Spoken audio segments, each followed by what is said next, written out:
Hello നമസ്കാരം. ഇത് നിങ്ങൾക്കുള്ള ഒരു 3 കാർഡ് ടാരോ ഗൈഡൻസ് ആണ്. അപ്പോൾ നിങ്ങൾ ആദ്യമേ പറയട്ടെ, ഒരു ടവർ മൊമെന്റ് നിങ്ങളുടെ ജീവിതത്തിൽ സംഭവിക്കാൻ പോവുകയാണ്. ഭയപ്പെടരുത്. കാരണം നിങ്ങളിപ്പോൾ എവിടെയാണോ ഇരിക്കുന്നത് ആ ഒരു സ്ഥലം ശരിക്കും നിങ്ങൾ ഡിസേർവ് ചെയ്യുന്നതിനും വളരെ താഴെയാണ്. ഓക്കെ, അതിപ്പോൾ ഏതൊരു മേഖലയിലാണെങ്കിലും ശരിക്കും നിങ്ങൾ അർഹിക്കുന്നതിനേക്കാൾ വളരെ ചെറിയ ഒരു പൊസിഷൻ, ഇപ്പോൾ കരിയർ ആണെങ്കിൽ വളരെ ചെറിയൊരു ജോബിലാണ് നിങ്ങൾ ഇരിക്കുന്നത്.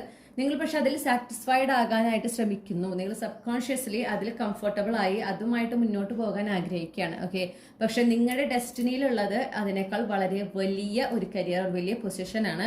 അപ്പോൾ നിങ്ങൾ അതിൽ നിന്ന് വിട്ടുപോരാൻ ആഗ്രഹിക്കാത്തത് കൊണ്ട് നിങ്ങൾ അതിൽ കൂടുതൽ കംഫർട്ടബിൾ ആകുന്നത് കണ്ടിട്ടാണ് യൂണിവേഴ്സ് ഒരു ടവർ മൊമെന്റ് കൊണ്ടുവരുന്നത്. അപ്പോൾ സഡൻ ഷിഫ്റ്റ് ആണ് ഉണ്ടാകുക ആ ഒരു കാര്യത്തിൽ. ഓക്കെ, അപ്പോൾ ഏതൊരു കാര്യത്തിലാണോ നിങ്ങൾ, ഏതൊരു മേഖലയിലാണോ നിങ്ങളിപ്പോൾ കോംപ്രമൈസ് ചെയ്യാൻ ശ്രമിക്കുന്നത്, നിങ്ങൾക്ക് ഉള്ളിൻ്റെ ഉള്ളിൽ അറിയുന്നുണ്ടാവും ഞാൻ ഇതിനേക്കാളും നല്ലതാണ് ഡിസേർവ് ചെയ്യുന്നത് എന്ന്. ഓക്കെ, പക്ഷെ നിങ്ങൾ അതിൽ കോംപ്രമൈസ് ചെയ്യാൻ ശ്രമിക്കണം, അവിടെ തന്നെ ആയിരിക്കാൻ നിങ്ങൾ ശ്രമിക്കുന്നു. ആ ഒരു സ്ഥലത്ത് ഒരു സഡൻ ഷിഫ്റ്റ്, നിങ്ങളുടെ നിയന്ത്രണത്തിലല്ലാത്ത ഒരു മാറ്റം ഉണ്ടായിരിക്കും. നിങ്ങൾ അത് ഫേസ് ചെയ്യുക തന്നെ വേണം. കാരണം എന്നാൽ മാത്രമേ നിങ്ങൾ എവിടെയാണോ എത്തിച്ചേരേണ്ടത്, ആ ഒരു മേഖലയിൽ നിങ്ങൾക്ക് യൂണിവേഴ്സ് കരുതിയിട്ടുള്ള ഒരു കാര്യമുണ്ട്, നിങ്ങളുടെ ഡെസ്റ്റിനിയിൽ പറഞ്ഞു വെച്ചിട്ടുള്ള ഒരു കാര്യമുണ്ട്, അതിലേക്ക് എത്തുന്ന ആ ഒരു പാതയിലേക്ക് നിങ്ങൾ ആകുള്ളൂ. ഓക്കെ, അപ്പോൾ മാത്രം അവിടെ ഒരു പ്രോഗ്രസ് ഉണ്ടാവുള്ളൂ. ആ മേഖലയിൽ നിങ്ങൾക്കൊരു പുരോഗതി, നിങ്ങൾക്ക് മുന്നോട്ടൊരു മൂവ്മെന്റ് ഉണ്ടാവുള്ളൂ. ഇപ്പൊ നിങ്ങൾ എന്താന്ന് വെച്ചിട്ടുണ്ടെങ്കിൽ എവിടെയാണോ ആയിരിക്കുന്നത് അവിടെ അഡ്ജസ്റ്റ് ചെയ്യാൻ ശ്രമിക്കുന്നു, അതിൽ കംഫർട്ടബിൾ ആകാൻ ശ്രമിക്കുന്നു. അത് പക്ഷേ യൂണിവേഴ്സ് അത് എന്തായാലും നിങ്ങൾക്ക് സമ്മതിച്ച് തരില്ല. കാരണം നിങ്ങൾ ഡിസേർവ് ചെയ്യുന്നത് അതിനേക്കാൾ നല്ലതാണ്. യൂണിവേഴ്സ് നിങ്ങൾക്കായിട്ട് പ്ലാൻ ചെയ്തിട്ടുള്ളത് അതിനേക്കാൾ നല്ലതാണ്.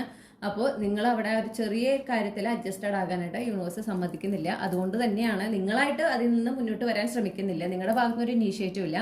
അപ്പോൾ അതുകൊണ്ട് ഒരു ടവർ മൊമെന്റ് അത് വളരെ കുറച്ച് അൺകംഫർട്ടബിൾ ആയിരിക്കും. ഡെഫിനറ്റ്ലി ടവർ മൊമെന്റ്സ് ഒരിക്കലും കംഫർട്ടബിൾ ആയിരിക്കില്ല. പക്ഷെ അതിന്റെ എൻഡ് റിസൾട്ട് എന്ന് പറഞ്ഞാൽ നിങ്ങൾ ഈ ഒരു കാര്യത്തിൽ നിന്ന്, നിങ്ങൾ ആ ഒരു സിറ്റുവേഷനിൽ നിന്ന് കംപ്ലീറ്റ്ലി മൂവ് ഓൺ ചെയ്യുകയും പിന്നീട് അങ്ങോട്ട് ആ ഒരു മേഖലയിൽ നിങ്ങൾക്ക് കാര്യമായൊരു പ്രോഗ്രസ്, കാര്യമായൊരു പോസിറ്റീവ് ഫോർവേഡ് മൊമെന്റ് ഉണ്ടാകുകയും ചെയ്യും. ചിലപ്പോൾ നിങ്ങളൊരു യാത്ര, റീലൊക്കേഷൻ വരെ ഉണ്ടാകും. ഓക്കെ, ഈ ഒരു കാര്യം അത് അവസാനിക്കുകയാണ് ചെയ്യാട്ടോ. ആ മേഖലയിൽ നിങ്ങൾ എവിടെയാണോ, ഏത് മേഖലയാണോ ആ ഒരു കാര്യം അവസാനിക്കുകയാണ് ചെയ്യുന്നത്. അവസാനിക്കുന്നതോടുകൂടെ നിങ്ങൾക്കൊരു റീലൊക്കേഷനും കൂടെ സംഭവിക്കുന്നുണ്ട്. ആ റീലൊക്കേഷൻ നിങ്ങളുടെ ജീവിതത്തിൽ ഫിസിക്കൽ റീലൊക്കേഷൻ മാത്രമല്ല, നിങ്ങൾ ഫിഗറേറ്റീവലിയും നിങ്ങളുടെ ജീവിതത്തിൽ നിങ്ങൾ പുതിയൊരു പാതയിലാകുകയാണ്. ഒരുപാട് സക്സസ്, ഒരുപാട് പ്രോഗ്രസ് നിറഞ്ഞ ഒരു പുതിയ പാതയിലേക്കാണ് നിങ്ങൾ ആകാൻ പോകുന്നത്.